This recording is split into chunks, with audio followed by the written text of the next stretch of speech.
नमस्कार, मी पंकजा गोपीनाथ मुंडे. आपल्या सर्वांचे लाडके लोकनेते, आपला लाडका नेता आणि माझे पिता यांची जयंती आहे 12 डिसेंबर रोजी.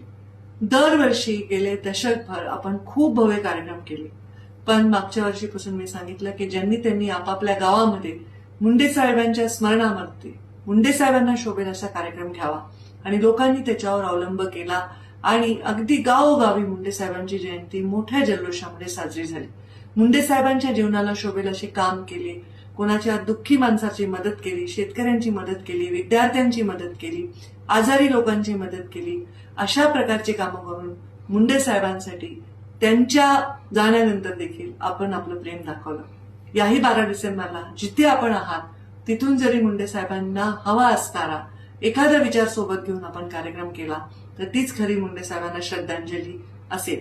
मी नागपूर अधिवेशनात आहे, तरीही मी 11 तारखेला परळी वैजनाथ येथे जाणार आहे आणि 12 तारखेला सकाळी 11 वाजता मी स्वतः गोपीनाथ गडावर असणार आहे.